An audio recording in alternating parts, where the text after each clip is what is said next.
Presenting No Dead White Male Here. In Florida, a group ironically called Mothers for Liberty is attempting to remove Shakespeare from schools over content which they do not approve of. And the living white state governor is capitulating to their demands in a bid to keep power and be elected president in 2024. Here's an excerpt from an article from July 27, 2023. The headline reads, "A Florida school district is cutting the classics from its curricula as DeSantis administration makes some passages of Shakespeare a no-go." Here's the excerpt.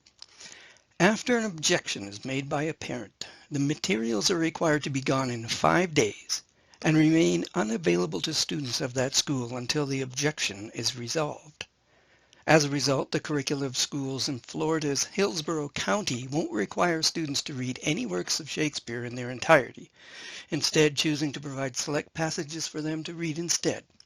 If the students want to read the writing in its entirety, they'll have to find a copy themselves.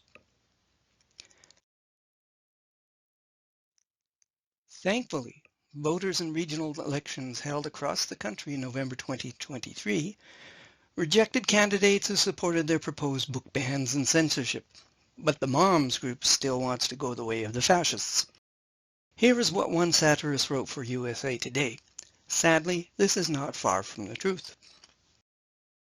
A Moms for Liberty pep talk after big election losses to filthy liberal book huggers by Rex Hupke, Monday, November 13th, 2023. Note that Hupke is speaking in the voice of the moms. He calls his article an exclusive, totally not made-up internal memo. Thanks to filthy liberal book huggers and people brainwashed into believing that diversity is a good thing, yuck, we suffered some losses in school board elections across the country. We blame those losses largely on elections which we stand against, believing instead that school board members should be chosen by us, as we are the morally righteous chosen ones. This is not far from the truth of how they believe and think. For many others, including those who champion minority rights, Shakespeare represents those dead white males who symbolize the patriarchy, colonialism, and other ills of Western civilization which they are trying to cancel. Nothing could be further from the truth. Admittedly, writers write for audiences they know. Does that mean Shakespeare is stuck in his time? Why have his plays been produced for centuries, in many different languages? They seem to have struck a universal chord in everybody. This is Sir Ian McKellen, best known to today's audience as Gandalf in the Lord of the Rings movies and Magneto in the Marvel Universe. The photos of him as a very young man in the film strip are from a video called Acting Shakespeare. For those who want to know the best or experience the best reason why Shakespeare should not be canceled, stop here, go to that video, and watch.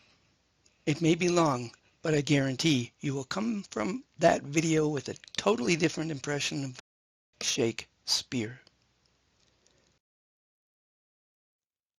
The first reason why he should not be canceled is that his plays have real characters.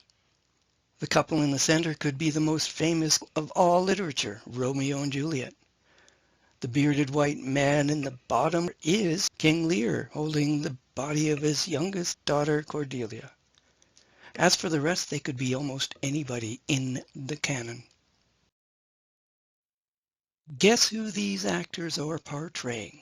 And for those who champion minority and women's rights, please note the actor in the red bordered photo is Sarah Bernhardt. If you recognize the character, you recognize somebody who's universally acknowledged to be the greatest character in literature. What about these characters? Let's take a look at a couple of these. Let's start with the easiest to recognize from this 18th century print showing Falstaff. Is he always a buffoon? He is until Act 5, Scene 5 from the second part of Henry IV. The inset photo is of Orson Welles playing Falstaff in his magnificent film, Chimes After Midnight. Anyone who wants to see a great adaptation of 3 of Shakespeare's plays, not just 2 or 1, would do well to watch that film because it is a masterpiece. Falstaff. God save thy grace, King Hal, my royal Hal. Pistol. The heavens thee guard and keep, most royal imp of fame. God save thee, my sweet boy. Henry V says, My Lord Chief Justice, speak to that vain man. Have you your wits? Know you what 'tis you speak? My king, my Jove, I speak to thee my heart. To which Henry V replies, I know thee not, old man. Fall to thy prayers. How ill white hairs become a fool and jester. I have long dreamt of such a kind of man, so surfeit-swelled, so old and so profane, but being awaked, I do despise my dream. Make less thy body hence, and more thy grace. Leave gormandizing, know the grave doth gape for thee thrice wider than for other men. Reply not to me with a fool-born jest. Presume not that I am the thing I was. For God doth know, so shall the world perceive, that I have turned away my former self. So will I those that kept me company. When thou dost hear I am as I have been, approach me, and thou shalt be as thou wast, the tutor and the feeder of my riots. Till then, I banish thee on pain of death, as I have done the rest of my misleaders.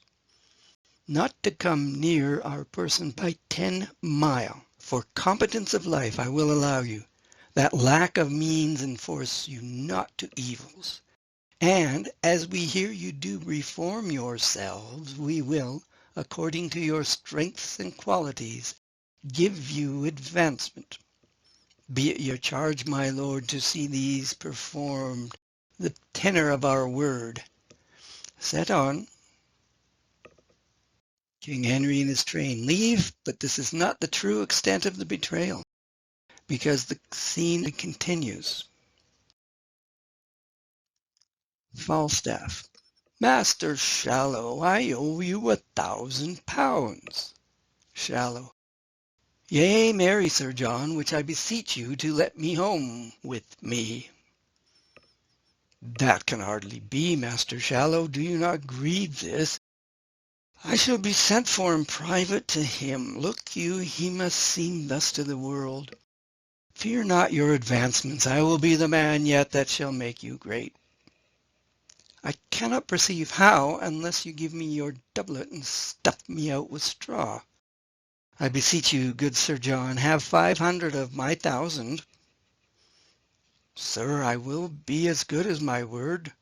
This that you heard was but a colour that I fear you will die in, Sir John. Fear no colours. Go with me to dinner. Come, Pistol, come, Bardolph. I shall be sent for soon at night. The Lord Chief Justice interrupts. Go, carry Sir John Falstaff to the fleet. Take all his company along with them. My lord, I cannot now speak. I will hear you soon. Take them away. Pistol said, Si fortuna me tormenta, spero me contenta. If my fortunes torment me, then hope contents me. The new king sends him and his men to prison. This is a very deep betrayal. Falstaff and Prince Hal had been together, riding around the country, pulling pranks. Now, once Henry becomes king, all has changed. But Falstaff, the fool that he has been, does not perceive the danger he is in. The king will kill him if he stays within 10 miles of him. Did any of that speak of any unique imperial aspirations of the king? Could that have happened in any non-European royal court in the world? These could be the two star-crossed lovers. Let's imagine they are. Wilt thou be gone? It is not yet near day. It was the nightingale and not the lark that pierced the fearful hollow of thine ear. Nightly she sings on yon pomegranate tree. Believe me, love, it was the nightingale. Romeo. It was the lark, the herald of the morn, no nightingale. Look, love, what envious streaks do lace the severing clouds in yonder east. Night's candles are burnt out, and jocund day stands tiptoe on the misty mountain tops. I must be gone and live, or stay and die. Did any of that seem like something only a dead white male could write? I know there are many people viewing this who have brought their boyfriends, girlfriends, partners, whatever, to their rooms while they were living at home as teenagers, who would say, wow, yeah, this seems familiar, doesn't it? Now we have this character, long played as a cruel stereotype. And there is this exchange from that very famous play, Salarino. Why, I am sure if he forfeit, thou wilt not take his flesh. What's that good for? Shylock. To bait fish withal, if it will feed nothing else. It will feed my revenge. He hath disgraced me, and hindered me 500,000, laughed at my losses, mocked at my gains, scorned my nation, thwarted my bargains, cooled my friends, heated mine enemies, and what's his reason? I am a Jew. Hath not a Jew eyes? Hath not a Jew hands, organs, dimensions, senses, affections, passions? Fed with the same food, hurt with the same weapons, subject to the same diseases, healed by the same needs, warmed and cooled by the same winter and summer as a Christian is? If you prick us, do we not bleed? If you tickle us, do we not laugh? If you poison us, do we not die? And if you wrong us, shall we not revenge? If we are like you in the rest, we will resemble you in that. If a Jew wrong a Christian, what is his humility? Revenge. If a Christian wrong a Jew, what should his sufferance be by Christian example? Why, revenge. The villainy you teach me I will execute, and it shall go hard, but I will better the instruction. The writer is hardly doing his character an injustice. Anyone who thinks The Merchant of Venice is a comedy really should take note of this speech, because it is absolutely telling you that this man was not a dead white male full of prejudice against minorities.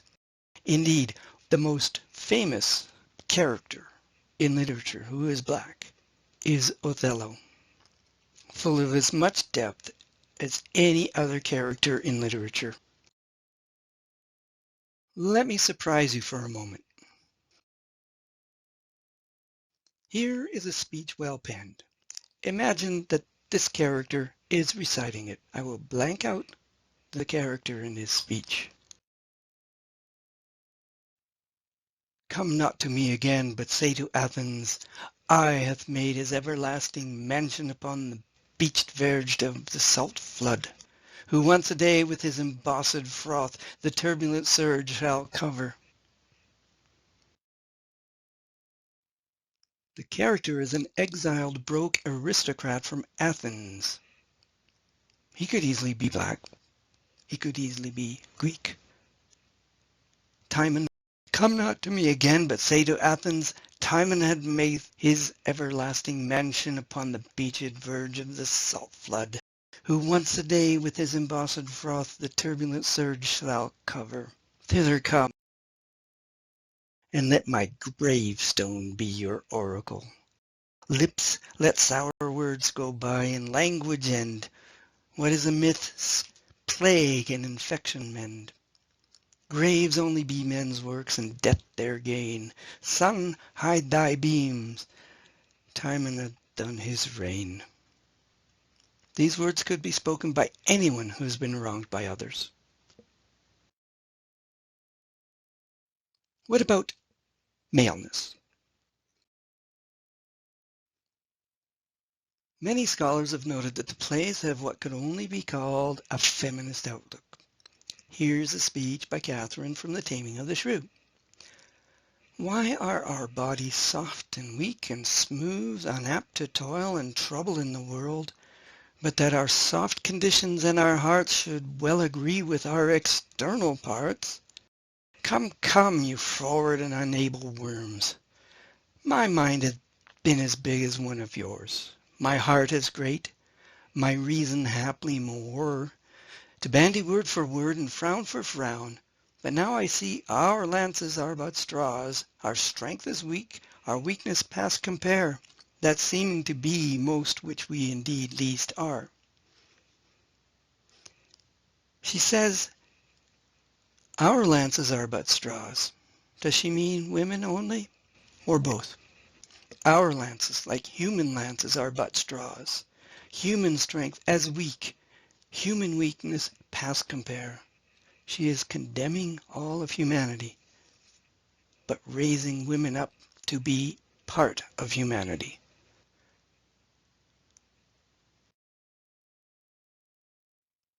Here we have a little speech by Helena from All's Well That Ends Well. I will tell truth. By grace itself I swear. You know my father left me some prescriptions of rare and proved effects, such as his reading and manifest experience had collected for general sovereignty, and that he willed me in heat's fullest reservation to bestow them as notes whose faculties inclusive were more than they were in note. Amongst the rest there is a remedy, approved, set down, to cure the desperate languishings whereof the king is rendered lost. Helena is as literate as any other character, any university-trained physician. That's why her father left her his prescriptions, his recipe book for all the potions and potents and herbal remedies that he could find. Helena is the equal to Prospero. Now let's go on to another play.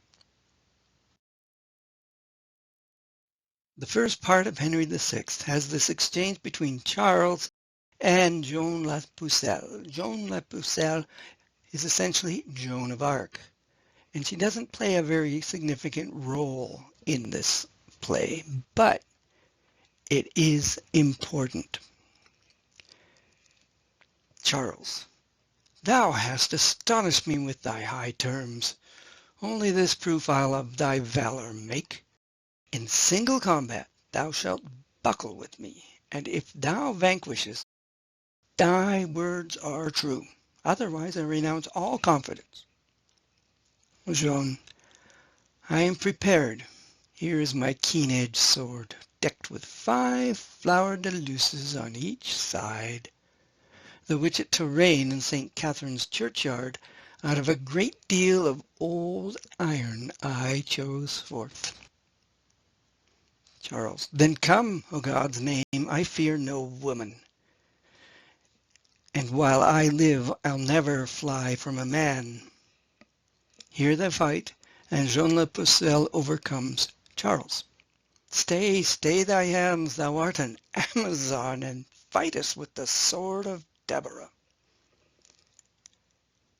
That is the most extensive, one of the most extensive stage directions in Shakespeare. Here they fight, and Joan la Pucelle overcomes.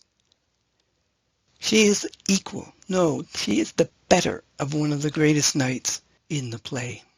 That hardly looks like the man who wrote the play thought any lesser of women than he did of men. This idea prompted one notable journalist to write this book, currently on sale everywhere, Shakespeare Was a Woman and Other Heresies by Elizabeth Winkler. The links in the slide are reviews and interviews. I recommend it. It is the best introduction to the authorship issue there has ever been, and it will be quite a few years before it is bettered. Need I go any further? His plays of characters who could be any one of us. Canceling them would be to cancel ourselves and to rob the language of richness past all measure. There is no dead white male here anymore, is there? Edward de Vere was Shakespeare. Thanks for watching. Stay safe.